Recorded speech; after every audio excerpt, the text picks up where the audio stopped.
tahun 1901 mulai gembar-gemborkan hal ini, dan makin berkembang, makin menyeleweng, makin berkembang, makin tergeser, sampai pada gelombang ketiga mereka sudah berteriak-teriak, ketawa-ketawa, baring di atas tanah. Lalu mereka merasa itu Roh Kudus.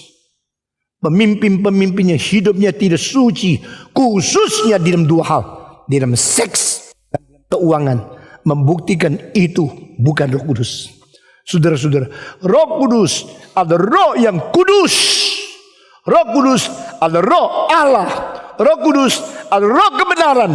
Roh Kudus ada roh yang mengwahyukan kitab suci kepada manusia. Segala sesuatu yang mengharapkan kita beriman kepada Dia, kita harus mempunyai kewaspadaan kritikal untuk tidak sembarangan masuk ke dalam jarak. Saudara-saudara sekalian, saya umur 5 pernah ditipu orang. Waktu itu saya umur 5, pasti muda. 5 kok udah muda. Dan bagus, memang dari kecil saya bagus. Sekarang sih tidak ya, sekarang sudah jelek. Anak yang bagus mau dijual ke desa, lalu ditawari, ikut saya ke bawah, engkau kasih neker. Di neker itu dalamnya ada ayam, ada kucing, ada 12 macam binatang. 12 show kucing, tak ada si kucingnya. Show ayam, show sapi, 12 macam. Waktu ada yang merah, ada yang kuning, saya bilang ada yang biru, ada. Yang coklat, ada. Kalau gini ikut saya ikut dia. Terus dibawa makin lama makin jauh, makin lama makin masuk ke dalam pedesaan. Sudah masuk ke dalam dekat sawah. Mendarat ada saudara orang bilang, hei, pulang, jangan ikut. Saya lihat, wah cilaka. Dia bilang, ikut, sudah dekat, sudah boleh dapat neker.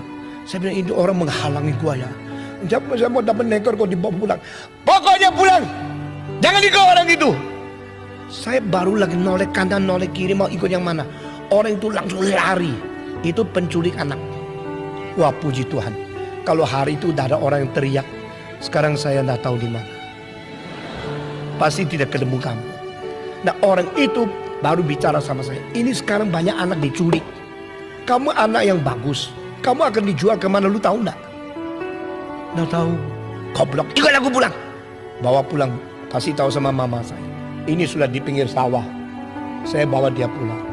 Mama bilang, ayo, puji Tuhan udah dibawa sama dia. Peluk saya kembali. Nah inilah tugasnya reform. Reform membawa engkau pulang daripada penculik-penculik yang menawarkan engkau yang indah-indah. Yuk ketawa, puji Tuhan dong ya. Dan engkau bilang kalau reform sendiri penculik bagaimana? Ada orang lagi bawa aku pulang bagaimana? Nah itu sebab you mesti dibina. Seperti apa yang dikatakan Andi Halim tadi, pembinaan itu penting. Lalu biar engkau tahu sendiri, is it right or wrong? And how can I know which one is right, which is wrong? You perlu satu kompas. Kompas itu di mana? Bagaimana mendapatkan kunci master untuk mengetahui membuka semua pintu hotel supaya tahu di dalam ada rahasia, ada maling, ada orang jahat yang mana. Saudara-saudara sekalian, nah ini tugas yang Tuhan serahkan kepada saya kira-kira 25 tahun yang lalu. Saya mulai mendidik dengan teologi reform yang saya anggap adalah satu sistem kepercayaan yang bertanggung jawab, yang berfondasi, yang boleh tahan uji dan boleh membawa manusia kembali kepada Tuhan secara total dalam sistem yang utuh, komprehensif, yang sempurna, yang tidak bercacat, teologi reform. Tapi siapa saya? Waktu itu saya masih umur tidak terlalu senior. Orang mau dengar tidak? Saya mengajar, mendidik di sekolah teologi yang saya mengajar. Saya mentanamkan itu reform teologi sampai ada murid-murid yang paling pintar, satu persatu disadarkan. Baru setelah waktunya cukup, saya mendirikan gerakan reform.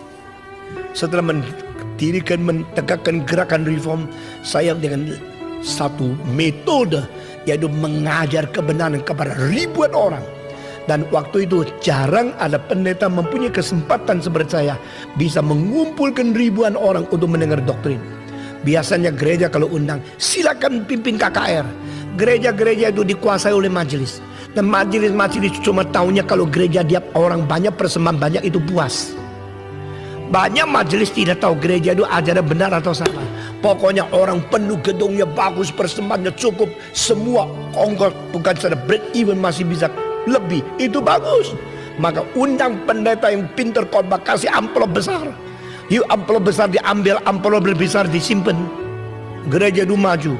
Dan kebanyakan pendeta kebetulan hidupnya susah, ongkosnya kurang. Kalau diundang khotbah seneng, diundang sini, undang khotbah situ, dia selain khotbah juga menambah income, dia seneng. Akhirnya yang benar khotbah di tempat yang tidak benar, yang tidak benar pakai orang yang benar khotbah. Akhirnya pendengar kira gereja itu sudah benar. Yohanes tulis buku-buku ini, 5 buku yang ditulis, Yohanes, 1 Yohanes, 2 Yohanes, 3 Yohanes, dan kitab Wahyu. Waktu itu semua rasul sudah mati. Mati syahid satu persatu. Dan waktu itu gereja sedang goncang, iman orang Kristen tidak sedang diserang, dan musuh gereja dari 4 sudut mengepung. Saudara-saudara, dari penganiayaan yang diturunkan oleh pemerintah kerajaan Romawi, dari penghinaan, kekacauan, daripada hasil pikiran rasio manusia di dalam bentuk filsafat, dari bidat-bidat yang memalsukan nama rasul-rasul, yang membuat kacau iman orang Kristen melalui Injil-Injil yang imitasi dan memalsukan nama-nama rasul, dari orang-orang yang bukan Kristen pura-pura masuk ke dalam gereja, tidak mengerti firman Tuhan, hanya menjadi penyelundupan dari setan yang mewakili akan ajaran-ajaran salah untuk merusak, menodai akan iman Kristen yang murni. Sama seperti sekarang, namanya gereja, dalamnya pedagang. Namanya pendeta, hatinya pendusta. Namanya hamba Tuhan, sebenarnya maunya cari duit. Saudara-saudara sekalian, Yohanes, rasul yang paling muda ini, dipanggil khusus oleh Tuhan Yesus untuk sesuatu saat kebutuhan dia akan berperanan penting. Pada waktu Yohanes menjadi tua, maka dari penganiayaan pemerintah, daripada penghinaan filsafat, daripada orang-orang yang memalsukan rasul, menulis Injil-Injil imitasi yang merusak iman Kristen, dan dari orang-orang Kristen dan orang-orang namanya Kristen yang palsu menyeludup di situ. Sisa 1 orang, dia begitu peka. Kepekaan ini perlu, tapi orang lain tidak bisa terima. Kepekaan saya untuk meninjau, melihat apa yang terjadi kepada kekristenan, apa tipu muslihat daripada iblis. Sekarang banyak orang bukan saja tidak melihat, mereka rasa tidak perlu. But I know what I'm doing. I know why I serve like this. Karena ini ada sesuatu yang kita terima dari ajaran sejarah. Waktu Yohanes menjadi tua sekali, sudah tidak ada rasul, semua sudah mati. Masing-masing melayani sembarangan. Juga tidak ada orang bisa mengawasi, tidak ada orang bisa menghakimi, tidak ada orang bisa mengkritik. Tetapi Tuhan menggerakkan Yohanes, tulis semua firmanku yang sejitu mungkin, seakurat mungkin, setegas mungkin, menjadi suatu patokan, satu standar, satu kriteria untuk menghakimi seluruh dunia, khusus yang namanya gereja dan iman kekristenan. Engkau mempersiapkan orang untuk menjadi rakus. Dari mana kita tahu? Karena engkau kalau percaya Tuhan, engkau menjadi kaya. Engkau percaya Tuhan, engkau menjadi makmur. Itu umpan membuat orang rakus, menjadikan orang dunia lebih duniawi. Karena pemimpin sendiri lebih duniawi dari orang dunia. Sebelum Krismon, pada waktu itu $1 $2.000. Pada waktu itu sudah ada seorang pendeta yang mempunyai uang deposito di bank atas nama dia sendiri, 18M. Hal ini karena bendahara mereka yang sudah tidak setuju dengan dia keluar dari gereja itu, lalu bicara di luar tentang hal ini. Kenapa? Di dalam satu makalah yang saya baca dengan mata di atas kepala saya sendiri, dia menulis begini. Dia mengatakan, sebagaimana biasa dari gereja-gereja yang lain, perpuluhan milik hamba Tuhan. Wah, saya baru tahu, bukan pribadi, Tapi gereja-gereja yang lain juga begini. Dia tidak tulis gereja mana. Tidak ada itu gereja perpuluhan milik pendeta sendiri. Itu adalah bikinan mereka yang tidak mau belajar teologi, yang tidak mau patuh kepada kitab suci, dan mereka sendiri mentafsir kitab suci karena perpuluhan untuk orang Lewi. Nah, saya orang Lewi, engkau bukan Lewi, engkau Wile. Saudara-saudara, karena mereka anggap mereka orang Lewi, mereka berhak mengambil perpuluhan, lalu ayat itu dicomot, ayat itu dipaksakan untuk sesuai dengan ambisi sendiri. Saudara-saudara, kalau orang mempunyai bakat besar, anggotanya beribu-ribu, semua perpuluhan dimiliki oleh dia, pasti dia kaya sekali. Kalau perpuluhan daripada orang-orang reform semua dimiliki oleh Stephen Tong, saya berapa kaya? Tapi saya bukan orang itu, karena saya mengetahui yang disebut orang Lewi bukan satu orang. Yang disebut orang Lewi itu satu suku. Satu suku di antara 12 suku. Kalau setiap suku memberikan perpuluhan, lalu mereka punya income antara 100, maka 10%, yaitu 10 digabungkan 12 suku cuma berapa? 100. Kalau 12 suku cuma 1.200. 1.200 untuk satu suku, suku Lewi. Dan suku Lewi harus keluarkan lagi 10%. Berarti suku Lewi cuma mendapatkan 120 untuk seluruh suku, bukan untuk satu orang. Pemikiran yang rakus, pemikiran duniawi yang tidak mau bertobat, mengakibatkan pemimpin semua menjadi setan-setan yang tamak uang lebih dari dunia. Orang-orang menjadi pemimpin gereja, pakai pelang gereja, menjadikan semua orang ikut teladan mereka.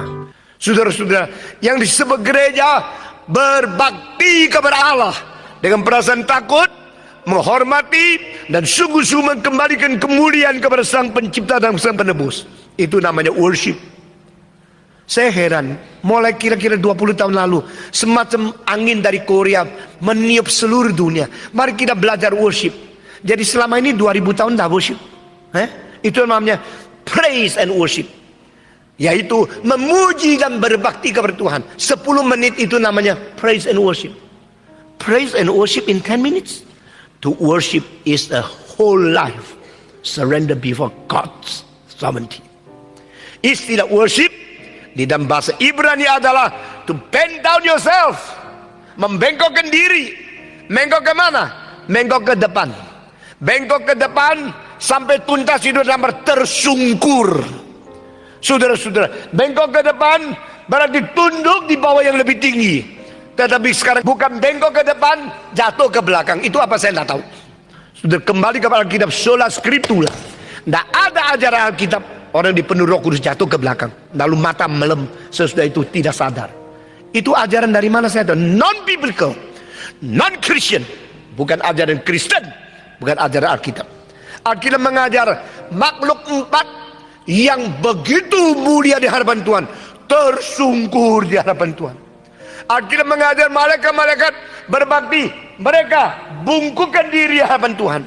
Alkitab mengatakan rasul-rasul, nabi-nabi, pada waktu mereka melihat kebesaran Tuhan, mereka bengkok ke depan, mereka bend down before God.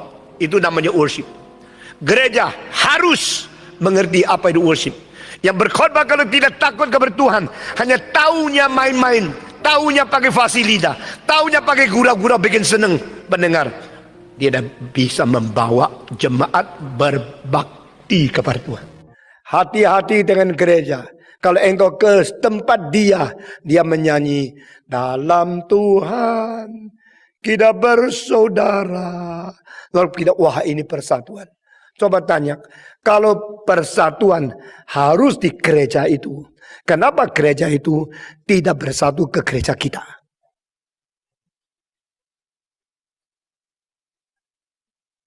Sudah cukup cepat memikir tidak? Kenapa bersatu harus dari gereja-gereja yang ada pergi ke gereja itu, baru bersatu? Kenapa gereja itu tidak bersatu di gereja lain? Kedua, kenapa kalau kita ke gereja itu namanya bersaudara? Jadi bersatu artinya apa? Bersatu ke sini. Bersatu di bawah saya. Saya memimpin engkau. Itu namanya bersatu. Tapi suruh saya bersatu kepada ortodoks, saya tidak mau. Itu persatuan yang palsu. Lalu kita mau tanya, Persatuan apa sih yang diminta oleh Yesus Kristus? Persatuan apa sih yang diinginkan oleh Yesus Kristus? Yesus berkata, supaya mereka bersatu. Siapakah mereka ini? Yaitu yang sekarang sudah saya pilih. Dan mereka yang akan dengar Injil yang dikabarkan, lalu percaya kepada saya, kelompok itu dan kelompok ini bersatu. Mungkinkah? Tidak mungkin. Karena apa? Kelompok pertama sudah mati. Kelompok kedua belum mungkin mendekati mereka. Petrus sudah mati.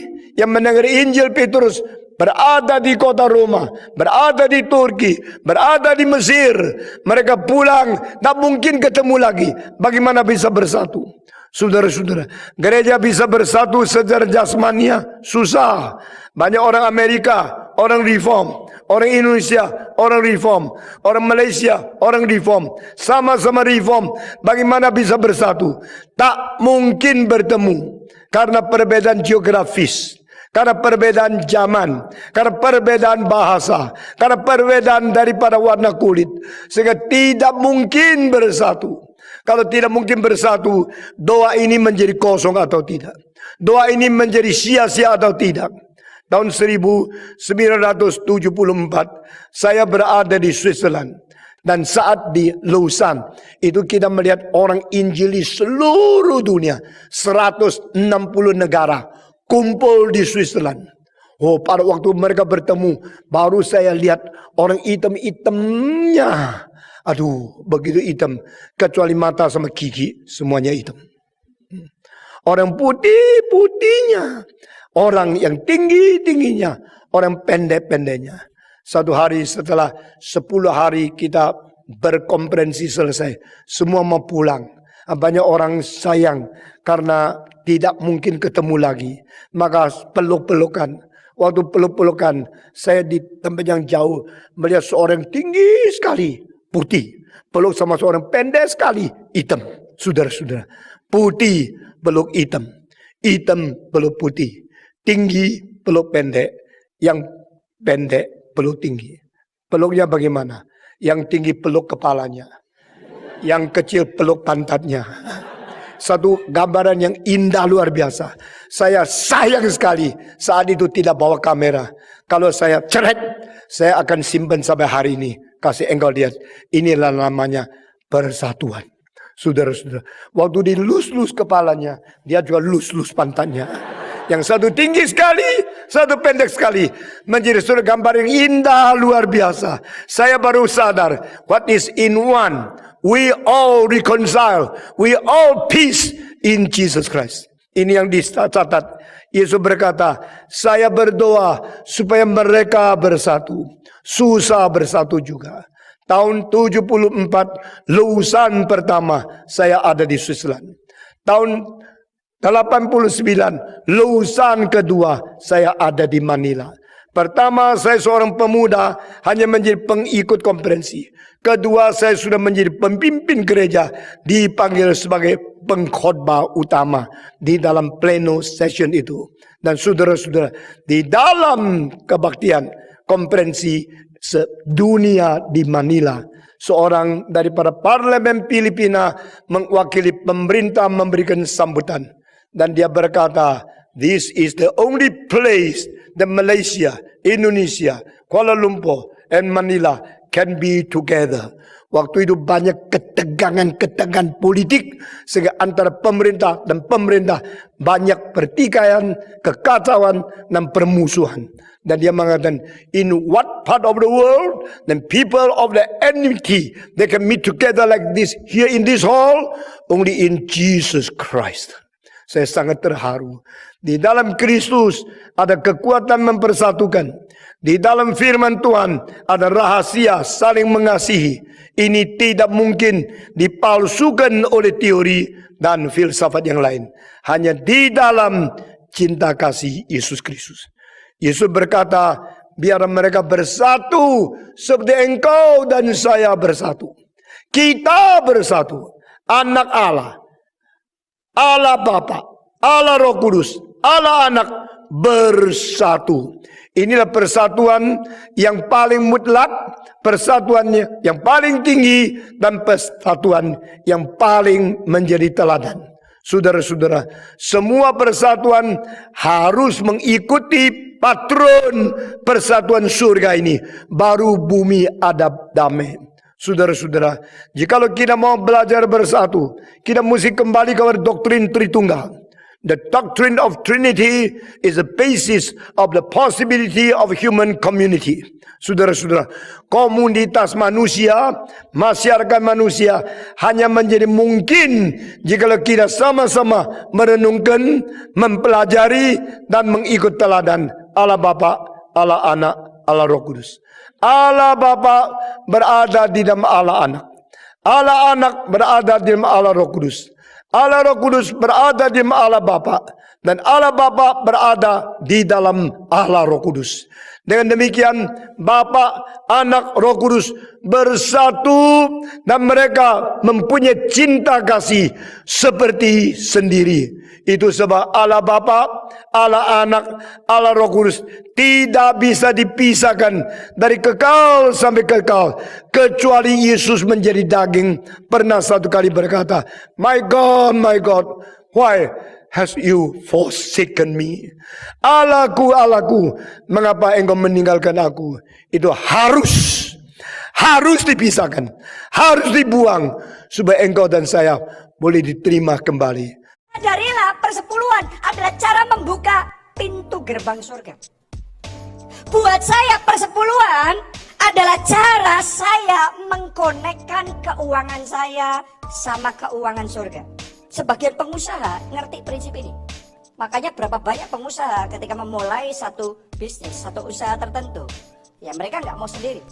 Mereka cari partner yang powerful. Tapi saya masuk di dalam perjanjian kerjasama dengan surga.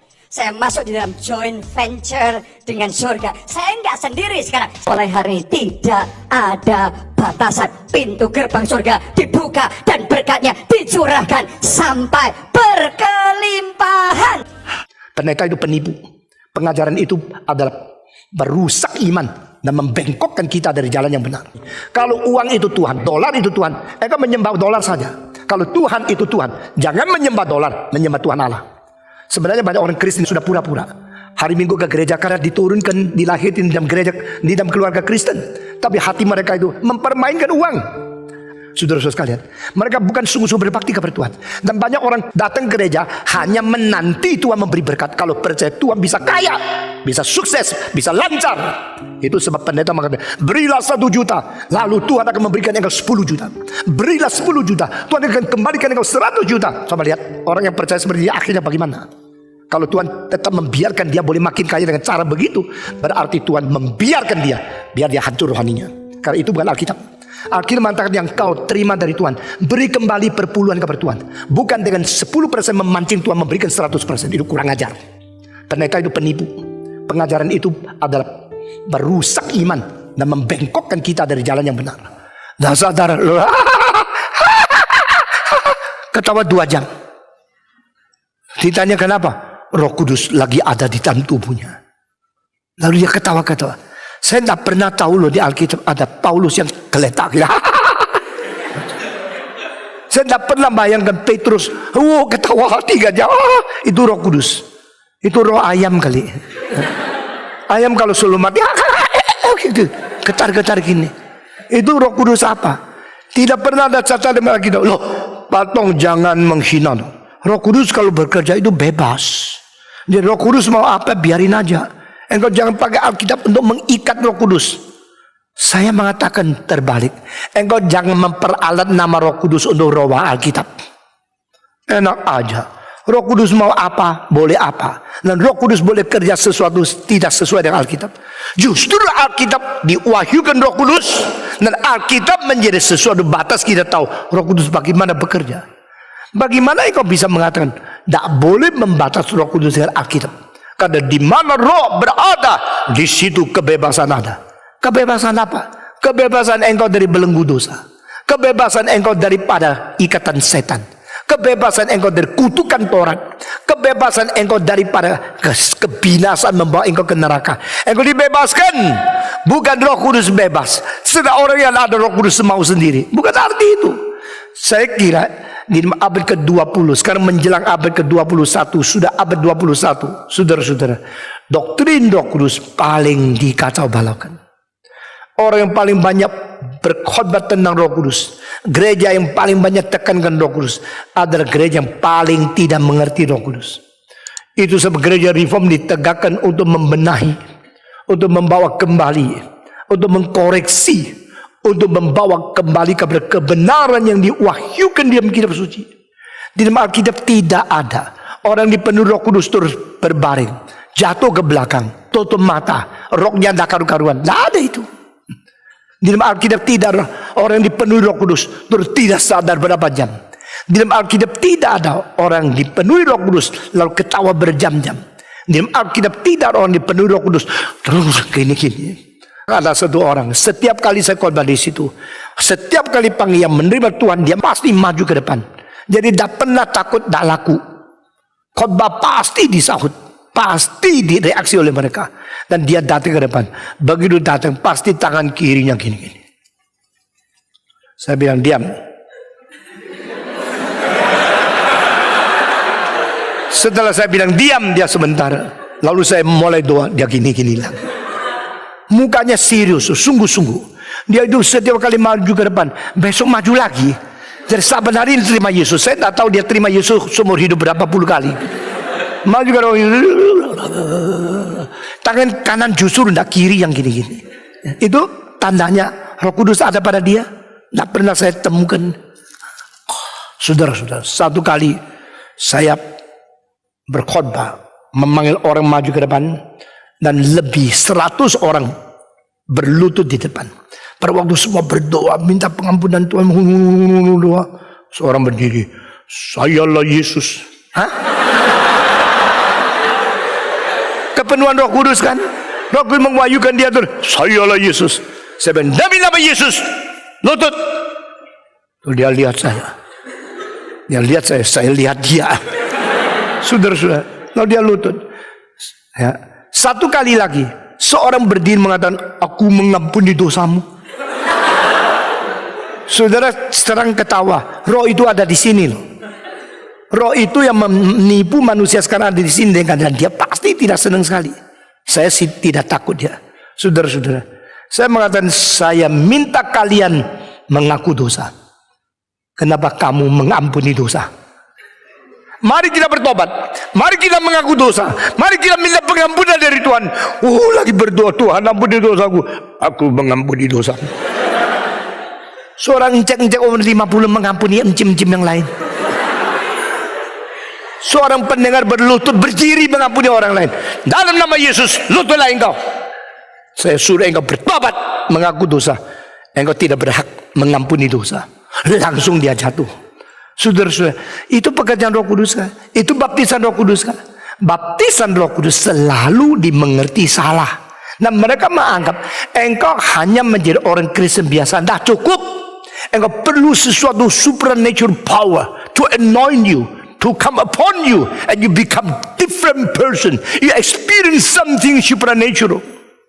Orang-orang yang percaya kepada Roh Kudus semacam cara itu, mereka melompat daripada apa yang diajar di Alkitab, lalu diam imajinasi mereka. Mereka membayangkan sesuatu yang supernatural, yang super alam berada di diri mereka, lalu mereka berbeda dengan orang lain. Di New York pernah ada seorang yang mengumumkan ada 200 orang, I am the Holy Father. Dan bukan sedang ngomong begini, aku Bapa yang kudus, yang pernah aku kirim Yesus kepadamu, dan dia sudah mati bagimu. Aku Bapaknya. Lalu setelah dia berdoa, dia terapung-apung, kakinya naik daripada jubin, terus naik, dan kepala kena di atap berhenti. Kalau dia betul Holy Father kan bisa tembus kan? Dia berhenti di situ. Mempunyai kekuatan besar. Oh, mereka itu begitu takut sama dia. Mereka begitu kagum sama dia. Dan mereka berlutut dan oh Holy Father, Holy Father, forgive our sins through your Son Jesus Christ. Itu ajaran sudah rusak sampai begini. Tapi mereka tidak sadar. Karena apa? Gerejamu kan tidak ada. Pendetamu kan tidak bisa. Ini heran kan. Kalau ini bukan Tuhan Allah, siapa? Kalau ini bukan Roh Kudus, siapa? Hanya karena tanda-tanda supernatural. Iman manusia goncang. Setan bisa memakai cara-cara seperti begini untuk membuat iman orang Kristen kacau balau. Saudara-saudara, baptisan Roh Kudus itu apa? Baptisan Roh Kudus itu adalah pembersihan dari Tuhan Allah. Yang membersihkan siapa? Bukan Roh Kudus, Yesus Kristus. Sebagaimana Yohanes Pembaptis membaptis dengan air, Yesus Kristus membaptis dengan Roh Kudus. Dan setelah dibaptiskan, dibersihkan dengan Roh Kudus, akibatnya adalah orang itu hidup suci. Orang itu hidup suci, hidup membenci dosa, hidup lebih mirip dengan Yesus Kristus, hidup berperang dengan kejahatan, hidup sesuai dengan kitab suci. Kitab suci, Roh suci, baptisan yang mensucikan orang yang dibaptis menjadi orang suci. Ini sesuatu pengertian yang secara menyeluruh. The Holy Bible, the Holy Spirit, the Spirit of truth, the Spirit of cleansing people, the Spirit who sanctified us and make us a saint. Orang suci dikerjakan oleh Tuhan Yesus dengan mengirim Roh Kudus, membersihkan kita. Itu namanya baptisan Roh Kudus. Pertobatan yang begitu banyak orang mengalami mengakibatkan air tidak cukup untuk membaptiskan mereka. Maka haruslah Yohanes bawa mereka ke sungai Yordan. Kalau pakai baptisan air yang sedikit, tidak mungkin. Ribuan orang mau dibaptiskan saban hari. Maka baptisan terjadi di pinggir sungai Yordan. Mereka jalan turun ke dalam sungai. Saya percaya. Lalu Yohanes membaptiskan dengan air yang tuang ke atas kepala mereka. Karena apa? Karena Yohanes Pembaptis adalah anak seorang imam. Dan orang imam harus dibersihkan waktu dilantik sebagai imam. Waktu dilantikkan sebagai imam harus tunggu sampai genap umur 30 tahun. Nah ini menurut Musa, menurut Taurat Pentateuch. Pada waktu seorang imam mau dilantik, mereka dibawa ke bait Allah, di pinggir tempat pembersihan situ, lalu disiram air dari kepala turun ke berpakaiannya. Itu cara baptisan, itu cara pembersihan. Ini kitab suci. Di dalam seluruh kitab suci tidak ada upacara pembersihan mencelupkan seluruh badan manusia ke dalam air. Tidak ada. Itu cara pelantikan imam, cara membersihkan manusia adalah mentuangkan air dari kepala ke bawah. Sehingga kenapa harus di sungai Yordan? Untuk celup tidak ada catatan. Untuk apa harus ke sungai Yordan? Untuk banyak orang boleh mendapatkan air yang cukup. Lalu kenapa bukan diselam? Kenapa bukan dicelup seluruhnya ke dalam air? Karena tidak ada upacara seperti itu. Engkau bilang, itu bukankah Elisa berkata, pergilah ke sungai Yordan, mandi 7 kali, cup di dalamnya. Maka Naaman yang pergi 7 kali celup, saudara-saudara, itu bukan baptisan. Adakah baptisan celup 7 kali? Juga tidak ada kan? Jadi itu Elisa suruh dia bersihkan sakit kustanya. Tidak ada hubungan dengan baptisan. Maka seorang yang keturunan imam, yaitu Yohanes Pembaptis, dia mengetahui apa artinya satu upacara pembersihan, yaitu memberikan air tuang dari kepala. Dengan demikian setiap orang yang dibaptiskan oleh Yohanes Pembaptis, saya percaya dibaptiskan dengan sungai Yordan yang airnya banyak, lalu mereka turun ke situ, lalu dituangkan air kepada dia. Dengan demikian maka melambangkan Roh Kudus turun dari surga atas kamu. Saudara masih ingat waktu upacara baptisan yang dilakukan di Gereja Reform Injili Indonesia? Saya dan pendeta-pendeta kita semua, saya membaptiskan engkau dengan air yang melambangkan Roh Kudus turun atas kamu. Masih ingat kalimat itu? Dan dengan demikian kita sesuai dengan janji Tuhan, dari surga akan dikirim Roh Kudus, dan Roh Kudus turun atas kita, dan Roh Kudus membersihkan kita. Maka baptisan air sama baptisan Roh Kudus adalah satunya itu lambang, Satunya itu realita. Satunya itu simbol. Satunya itu adalah sesuatu pelaksanaan yang real. Dengan demikian Yohanes dengan rendah hati mengatakan, saya hanya baptiskan engkau dengan air. Tetapi yang akan datang adalah satu orang yang datang belakangan daripadaku, tetapi sesungguhnya dia ada sebelum aku berada. Dia akan baptiskan engkau dengan Roh Kudus. Jadi di sini dengan jelas Yesus adalah yang membaptiskan orang dengan Roh Kudus. Yohanes adalah yang membaptis orang dengan air. Yohanes Pembaptis hanya persiapan jalan, hanya perintis bagi Yesus. Yohanes Pembaptis hanya simbol, hanya sesuatu persiapan saja. Yang sungguh-sungguhnya realita, yang sungguh-sungguhnya membersihkan manusia, bukan Yohanes Pembaptis. Yang sungguh-sungguh bisa membersihkan manusia, bukan air. Air membersihkan kain, bisa. Air membersihkan pakaian, bisa. Air bisa mencuci muka. Bisakah air mencuci hati? Adakah orang hatinya kotor, lalu dikeluarkan cuci pakai sabun, sesuai dimasukkan lagi? Tidak mungkin. Air tidak sanggup membersihkan hati, batin, pikiran, atau jiwa rohani kita. Itu sebab Yohanes Pembaptis mengatakan, I'm the one to cleanse you. I'm the one to baptize you with water. But the one who will come after me, actually he was before me. He will baptize you with Holy Spirit.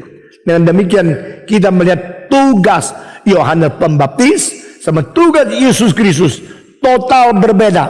Yohanes Pembaptis hanya satu lambang, hanya satu perintis, hanya pembuka jalan saja. Seperti raja, belum sampai ada ajudan yang bawa kuda berdiri berjalan di depannya untuk buka jalan. Hish, pinggir semua. TikTok dia sudah datang, semua pinggir. Maka kereta raja datang. Sesungguhnya dialah yang menjadi lakon yang disambut oleh seluruh rakyat. Saudara-saudara, maka siapkan jalan yang lebar supaya raja di atas segala raja boleh datang menuju kepada hati yang menerima dia. Dengan demikian Yohanes Pembaptis tidak ada pentingnya.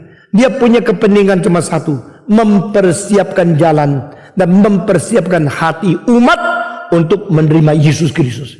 Yang paling penting adalah Yesus Kristus yang akan masukkan hati manusia.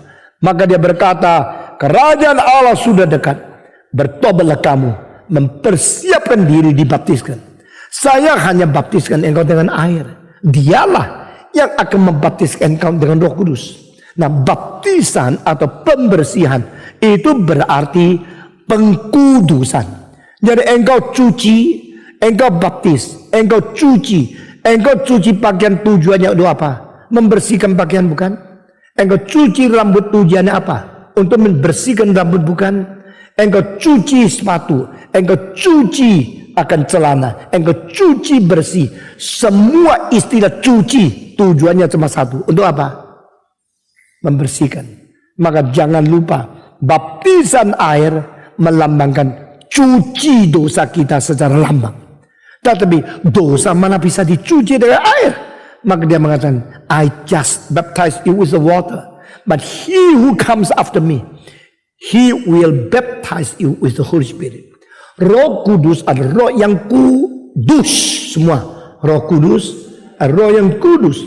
Holy Spirit is a spirit of holiness.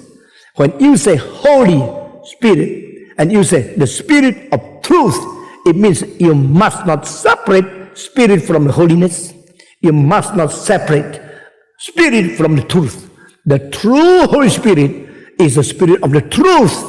The true Holy Spirit is a spirit of holiness. Dan pada waktu Roh Kudus datang, dia akan membaptiskan engkau, mencuci engkau.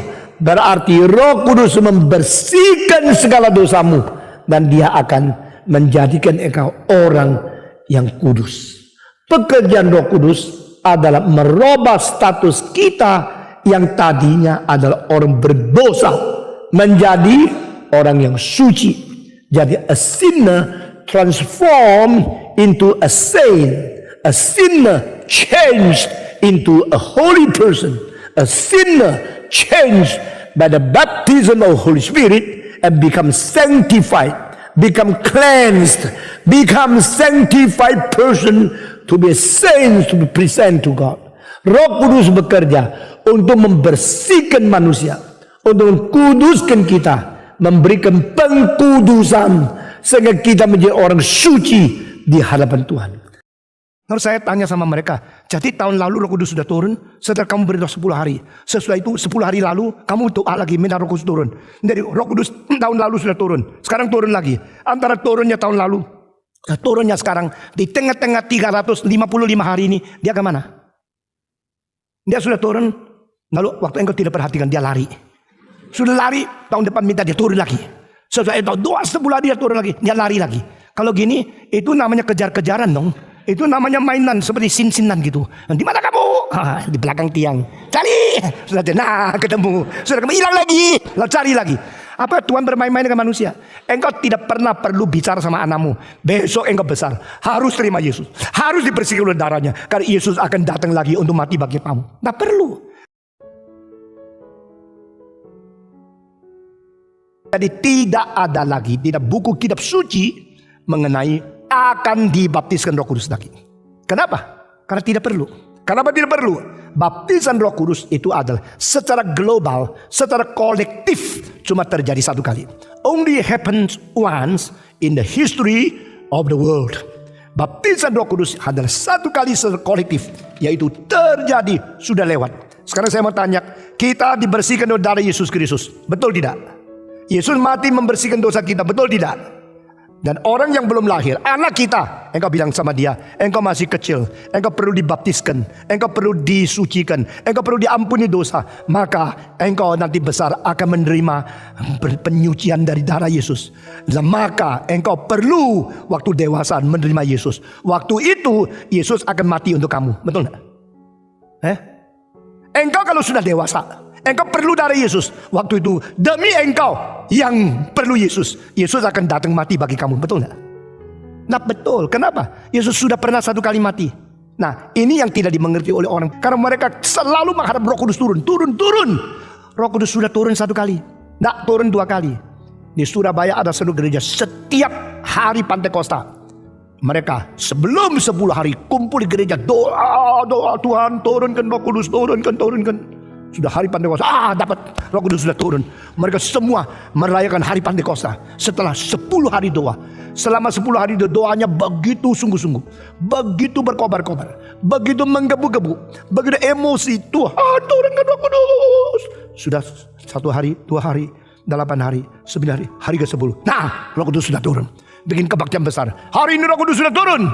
Sesudah itu mereka terima Roh Kudus. Tahun depan sebelum hari Pantekosta 10 hari, doa lagi. Roh Kudus turun, pokok penuhilah kami.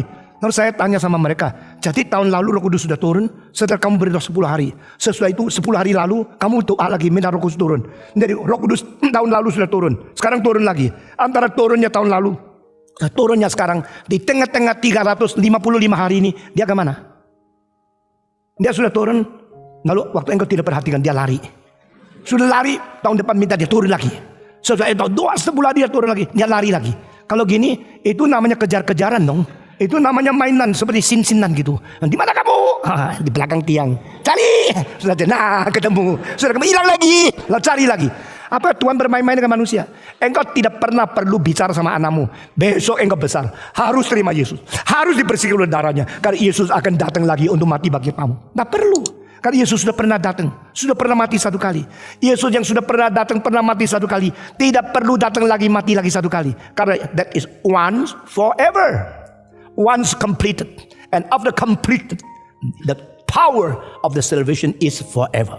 Demikian Alkitab, Paulus mengatakan, dia telah menggenapi keselamatan untuk selama-lamanya.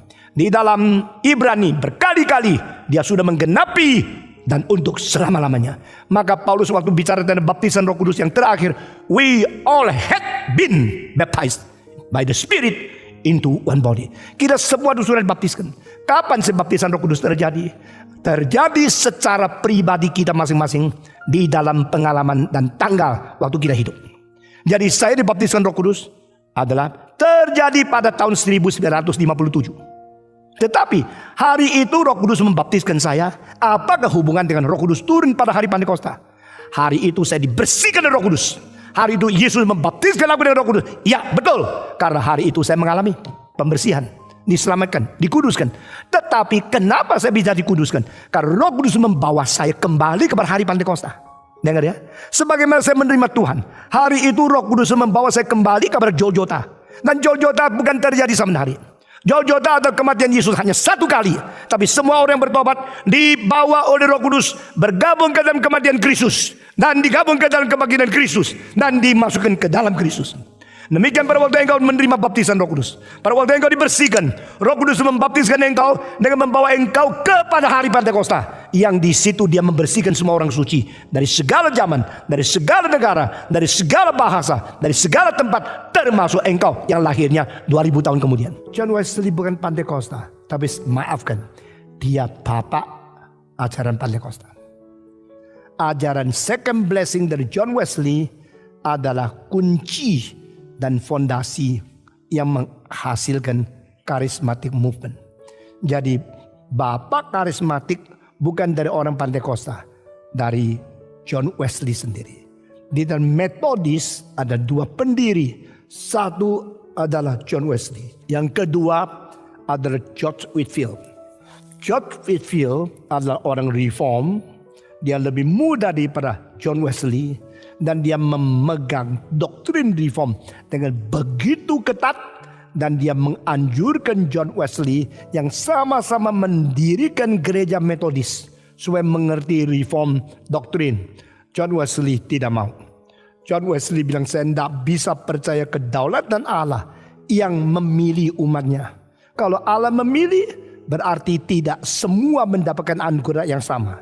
Allah kalau tidak adil, saya tidak bisa kabarkan seorang Allah yang memberikan ketidakadilan kepada manusia. I will never receive. I cannot imagine.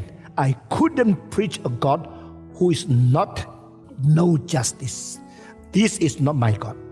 Dia bersurat dengan George Whitefield sampai 28 tahun untuk mendebatkan hal ini. Akhirnya dia mengatakan, saya tidak mau menerima Allah berdaulat, Allah predestinasi, Allah memilih. Doktrin seperti itu adalah Allah yang tidak adil. Dia tolak. Dia mengabarkan Allah yang adil, Allah yang memberikan kesempatan. Asal siapa saja mau terima pasti diselamatkan. Kalimat itu tidak salah. Karena Yesus berkata, barang siapa yang datang kepadaku, tidak ada seorang yang kutolak. Tapi sebelum kalimat itu ada satu kalimat yang lain. Jikalau bukan Bapakku yang menarik engkau, tidak satu orang pun bisa datang kepadaku. Tak berani kau bahkan. Lalu comot ayat yang gampang dimengerti menjadi bahan khotbah dia. Semua yang sulit diterima oleh logika atau oleh akal budi manusia, semua dihindarkan supaya lebih bisa menjadi pengkhotbah yang diterima dengan baik oleh manusia. Saudara-saudara sekalian, dengan demikian kita melihat mulai dari abad ke-20, baptisan Roh Kudus dimengerti sebagai pengalaman kedua, sebagai satu tambahan kuasa, sebagai sesuatu keharusan untuk melepaskan diri dari menjadi orang Kristen yang sederhana, orang Kristen yang statis, orang Kristen yang tidak memiliki kuasa. Sehingga kita harus berdoa, puasa, minta Tuhan kasih Roh Kudus, baptisan Roh Kudus turun, baru engkau mempunyai kekuasaan, engkau mempunyai keberanian mengabari Injil. Pegang kepada, ayo bilang haleluya, haleluya. Nah, sudah ada baptisan Roh Kudus. Yesus Kristus secara otomatis sudah digabungkan ke dalam baptisan yang satu itu. Sehingga tidak ada lagi satu kali ayat bicara baptisan Roh Kudus. Saudara-saudara, jikalau baptisan Roh Kudus adalah pentingnya seperti apa yang dikatakan oleh orang karismatik, diajarkan apa seperti yang ditekan oleh orang Pantekosta. Nah, kalau demikian, Paulus akan tulis Efesus pasal 1 terima Yesus, pasal 2 bertobat, pasal 3 hidup baik-baik, pasal 4 terimalah baptisan Roh Kudus.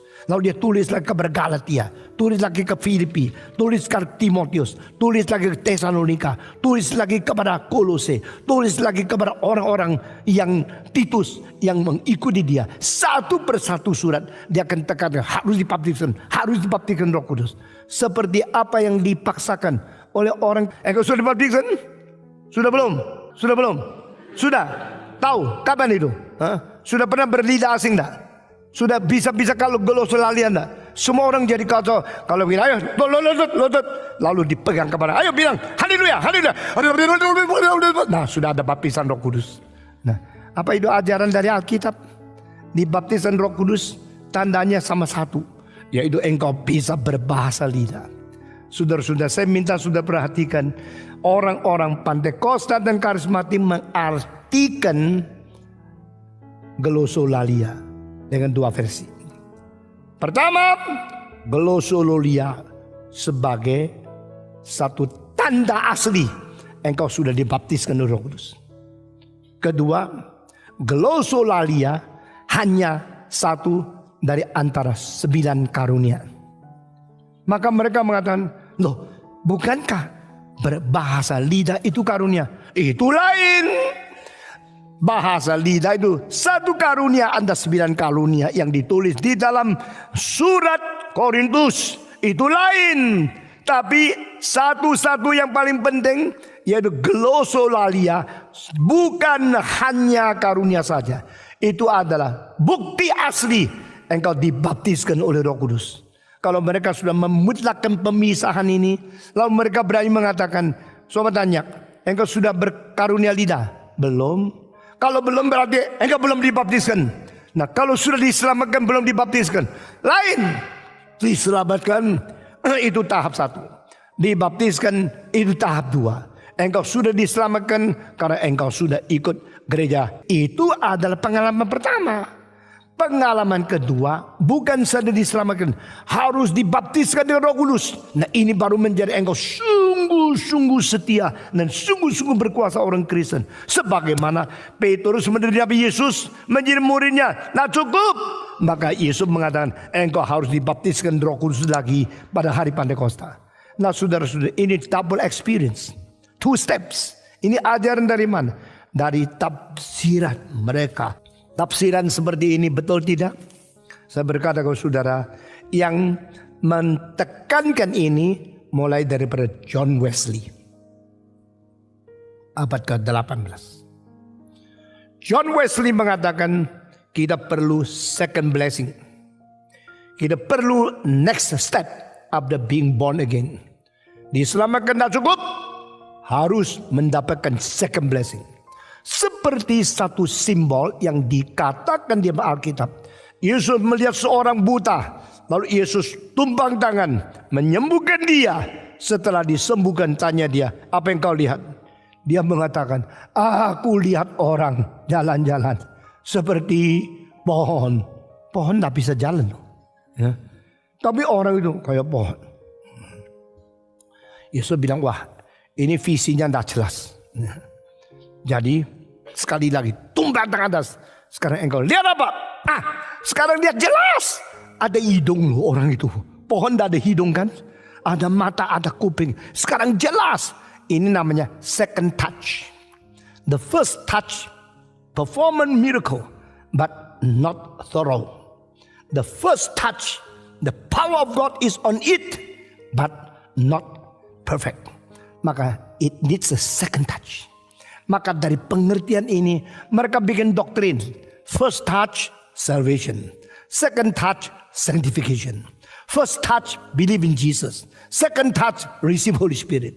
First touch, to be born again. Second touch, to be filled with the power of evangelism. Maka orang-orang mereka mengatakan Protestan tidak cukup. Protestan sudah diselamatkan tapi tidak berani mengabar Injil. Orang sudah diselamatkan lalu mereka tidak mempunyai kuasa. Tidak bisa melakukan mujizat. Tidak bisa menyembuhkan orang sakit. Tidak bisa menjadi orang yang berbicara dalam bahasa lidah. Tidak berani menghadapi kesulitan-kesulitan. Karena tidak ada kuasa Roh Kudus. Maka you need to have the second experience. You need to be added a new power. You need to receive the new blessing. Dan ini istilah second blessing mulai daripada John Wesley. Maka akhirnya mereka mulai cari jalan untuk menyerang saya. Stephen Tong tidak ada Roh Kudus. Saya kasih tahu satu rahasia. Sejak saya muda, mereka tahu saya ada kuasa Roh Kudus.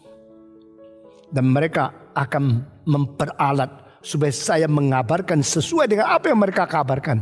Sehingga seluruh Indonesia akan satu arah, satu nada. Tapi saya tidak terima. Saya tahu saya mendapatkan kuasa Roh Kudus bukan second blessing. Itu total grace of God in one blessing. Dan itu tidak usah dipisahkan. Maka akhirnya mereka mulai cari jalan untuk menyerang saya. Stephen Tong tidak ada Roh Kudus. Saudara pernah dengar orang mengatakan Stephen Tong tidak ada Roh Kudus? Pernah enggak? Pernah enggak? Banyak loh. Sudah puluhan tahun mereka tak mau. Lebih baik percaya Stephen Tong tidak Roh Kudus. Jangan dengar khotbah dia. Sehingga pada waktu satu kali panitia kita pergi ke satu gereja, mengharapkan mereka ikut seminar kita. Pendetanya marah, berkata, tahu tidak, kita sudah Roh Kudus. Yang sudah Roh Kudus tidak perlu dilatih oleh orang yang belum ada Roh Kudus. Mestinya Stephen Tong dilatih oleh kita supaya dia dapat kuasa Roh Kudus. Jadi saya tak ada kuasa Roh Kudus. Saya tidak ada kuasa Roh Kudus. Tapi yang terima Tuhan kok banyak sekali. Yang bertobat kok banyak sekali. Yang berani mengabarkan Injil, mengikuti teladan saya. Ratusan, ribuan. Bahkan yang tampil ke depan selama 51 tahun setengah. Ini sudah lebih 220 ribu orang. Mereka tak ngerti apa yang terjadi. Something wrong in Stephen Tong or something wrong within us. Better he's wrong, we are not wrong. Ya, begitu. Lalu mereka lihat lagi, loh, orang-orang paling sulit, paling sombong, paling sulit diinjili, satu persatu menjadi orang Kristen daripada pelayanan Stephen Tong. Apakah Stephen Tong tidak ada Roh Kudus? Kalau tidak ada Roh Kudus, kuasa apa yang bikin orang yang sombong, orang yang kaya, orang yang menolak Injil selama puluhan tahun? Kenapa ya? Jadi kalau bilang tidak ada Roh Kudus, susah juga ya. Bilang ada, kok tidak ada karunia lidah ya. Jadi mereka mulai bingung. Saya telah membingungkan banyak orang. Sekarang saya membingungkan kamu, saudara-saudara. Karena engkau kalau tidak pernah bingung, berarti engkau telah terlalu meyakini dirimu bahwa apa yang kau percaya engkau anggap sudah benar. Maka kita perlu digoncangkan dari semua yang kurang beres supaya mendapatkan fondasi yang benar. Orang lain, ini artinya adalah mereka yang berbeda daripada apa yang kita terima dari Tuhan melalui pimpinan Roh Kudus dan turun daripada Rasul. Ajaran-ajaran yang harus kita pertahankan, kita perjuangkan, kita perdebatkan, dan kita berperang dengan ajaran-ajaran yang salah.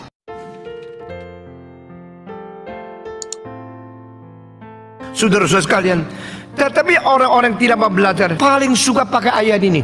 Bukankah dikatakan tak perlu? Karena tidak perlu diajar oleh siapa. Di sini adalah tidak perlu diajar oleh orang lain. Bukan siapapun, engkau tidak usah terima pelajarannya. Orang lain itu siapa?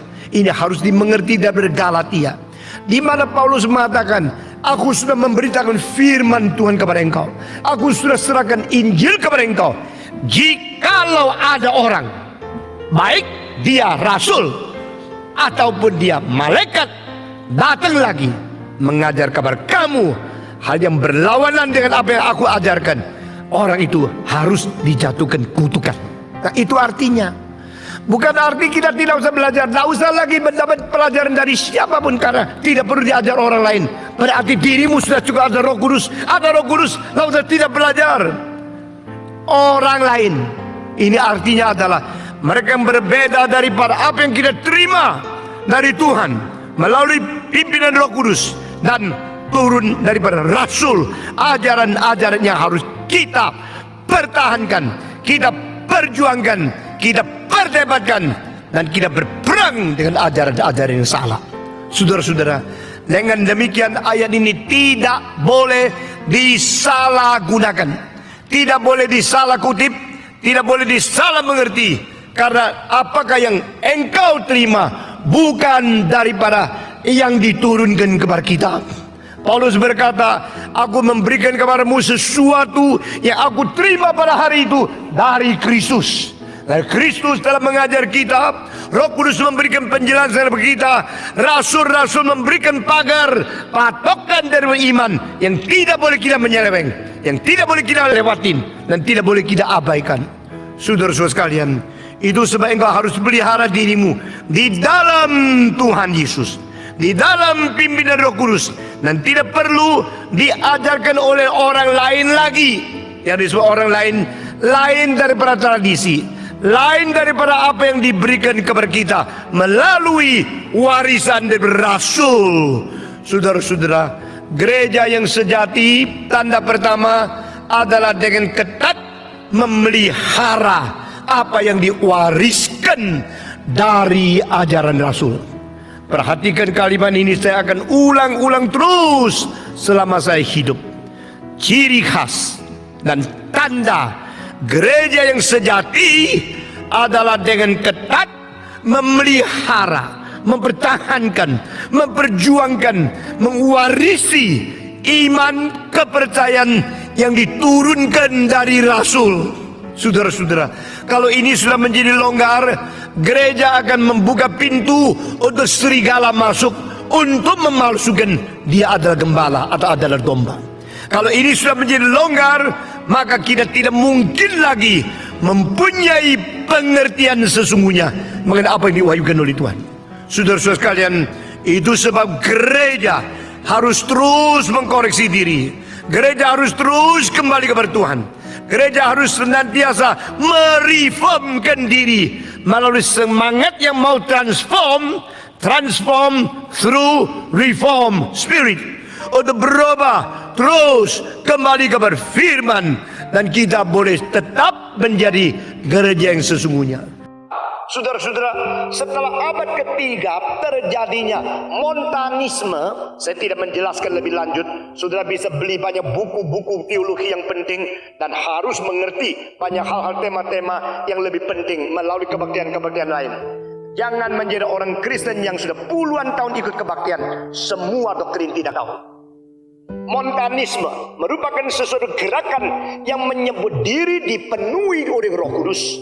Akhirnya mereka merasa diri begitu rohani dan menghina semua gereja yang lain, menganggap hanya mereka lah yang telah mengetahui Roh Kudus, dan mereka bernubuat dan beberapa kali menyebut kira-kira tanggal berapa Yesus akan datang. Ada memastikan Yesus pasti datang tanggal berapa, bulan apa, tahun apa.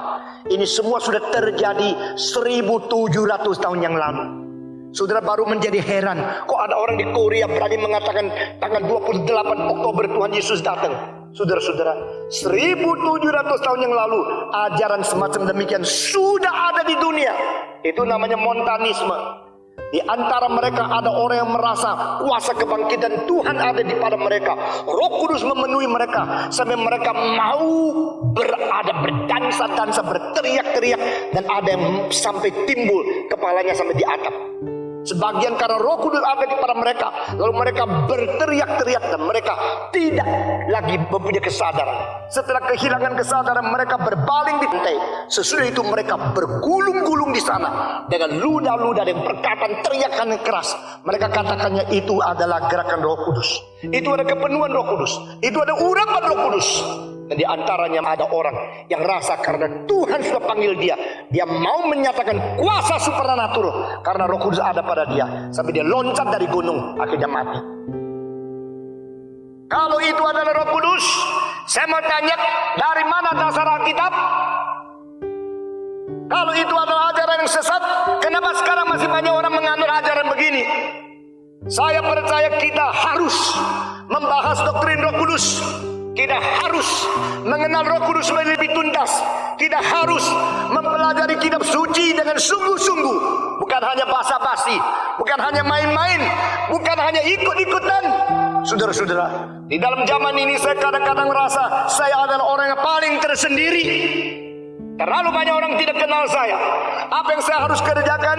Pada satu pihak menolak liberalisme, pada pihak yang lain menolak sesuatu fanatisme yang tidak sesuai dengan Alkitab. Dan saya mau membawa orang kenal kepada firman Tuhan dengan akar yang sedalam-dalamnya, dengan pengertian yang setepat-tepatnya, dengan kesadaran yang seakurat-akuratnya, sesuai dengan pencerahan dari Roh Kudus.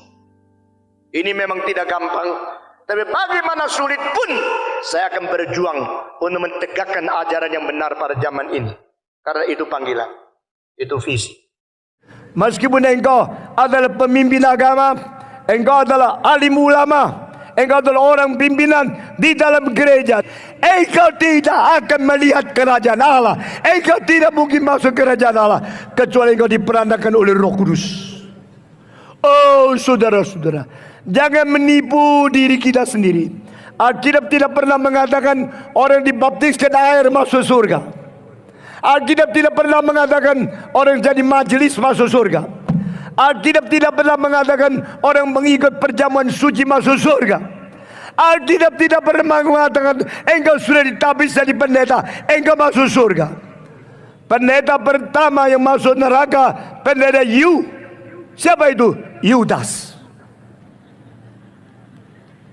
Saudara-saudara, heran tidak engkau melihat pendeta masuk neraka? Saya kasih tahu, tidak heran. Di dalam neraka banyak pendeta. Pendeta yang palsu, pendeta pembohong, pendeta menyeleweng Alkitab, pendeta tidak setia, pendeta yang motivasinya untuk uang, mereka akan masuk neraka. Di dalam neraka ada majelis-majelis, syamas-syamas, tua-tua, ada wali kota, ada gubernur yang korupsi. Saudara-saudara, buktikan itu bukan Roh Kudus. Saudara-saudara, Roh Kudus adalah roh yang kudus. Roh Kudus adalah roh Allah. Roh Kudus adalah roh kebenaran. Roh Kudus adalah roh yang mengwahyukan kitab suci kepada manusia. Jika kita melepaskan Roh Kudus dari kitab suci, itu omong kosong. Jika melepaskan Roh Kudus dari kesucian, itu omong kosong. Jika kita lepaskan Roh Kudus dari kebenaran, pengertian kitab suci yang sejati, itu omong kosong. Mengapa gereja-gereja banyak gembar-gembor mereka mempunyai Roh Kudus? Tafsiran kitab suci ngawur sekali. Mengapa tidak pentingkan khotbah? Tidak pentingkan pengertian firman. Yang dipentingkan ada puji-pujian. Bedanya pujian sama dengar khotbah itu apa? Waktu khotbah kita dengar Tuhan. Waktu puji-pujian Tuhan dengar kita. Sekarang banyak gereja mau bicara, nyanyi, teriak supaya Tuhan dengar dia sampai 1 jam lebih. Sesudah itu waktu khotbah dia tidur karena dia tidak mau dengar Tuhan. Ini pekerjaan Roh Kudus. Saya dengan kritik tajam berkata kepadamu, ini tipuan setan supaya engkau tidak pernah mengerti dengan jelas firman Tuhan dan engkau mau teriak-teriak supaya Tuhan dengar kamu. Kenapa gereja begini bisa maju ya? Kenapa gereja begini bisa tarik banyak orang? Karena banyak orang maunya Tuhan yang taat dia, bukan dia yang taat Tuhan. Banyak manusia yang maunya Tuhan dengar gua ya. Saya suruh engkau kerja apa? Kerjakan. Saya minta apa? Berikan. Karena saya menjadi pusat, engkau menjadi pembantuku. Berdoanya mulu-mulu, kelihatan begitu menggebu-gebu, berapi-api. Tapi api itu bukan dari api Roh Kudus. Itu api daripada nafsu manusia yang mau mentaklukkan Tuhan. Nafsu manusia yang memaksa Tuhan. Nafsu manusia yang memerintah Tuhan dengar kepada dia. Karena ada roh Allah yang ada pada kamu. Saudara-saudara perhatikan. Di dalam perjanjian lama, roh Allah ada pada satu orang. Dilihat oleh orang lain. Bukan gembar-gembor sendiri. Sekarang banyak orang, ada Roh Kudus. Itu ngomong sendiri. Orang lain tidak lihat. Orang lain tidak menemukan kelebihan apa. Yang kelebihan bagi mereka, yaitu suara keras berdoa. Atau mereka bilang, oh bisa gemeter, dan sebagainya. Itu Roh Kudus? Tidak ada catatan. Alkitab tidak pernah mengatakan, kalau ada Roh Kudus, jatuh, geblak, gemetar. Saudara-saudara, kalau kita tidak bisa membedakan, tak mungkin kita mengerti iman kita bagaimana. Kalau kita tidak bisa membedakan dan menemukan itu dari mana, tak mungkin kita berani kritik. Begitu banyak pendeta-pendeta ketakutan kalau kritik roh-roh itu akhirnya menjadi bersalah kepada Roh Kudus. Bagaimana? Justru itu pada Roh Kudus. Tidak usah takut salah sama dia. Justru itu pada Roh Kudus. Tidak usah takut kritik kepada dia. Kalau kita sendiri tidak mengerti, kita akan sembarangan. Nah saudara-saudara sekalian, orang-orang mengatakan ini ada Roh Kudus, itu Roh Kudus, dan saya ada Roh Kudus karena saya sudah begini. Alkitab tidak pernah mengatakan. Alkitab mengatakan dua orang. Satu adalah Yusuf, satu lagi adalah Daniel. Orang di sebelah mereka, orang di pinggir mereka, bukan mereka sendiri, mengatakan ada Roh Allah di dalam diri orang ini. Mengapa Yusuf dikatakan ada Roh Allah? Mengapa Daniel dikatakan ada Roh Allah? Dua hal. Karena mereka bekerja segala sesuatu dengan setia dan teliti. Dan mereka mempunyai bijaksana yang jauh lebih tinggi daripada manusia biasa. Nah ini dua poin yang menjadi tanda ada Roh Kudus yang diketahui oleh orang bukan Kristen. Orang luar. Bukan diri sendiri. Tapi orang lain yang menemukan. This man has the spirit from God. Because he's so faithful in doing his responsibility. And he's so wise. Saudara-saudara setia dan teliti mengerjakan segala sesuatu.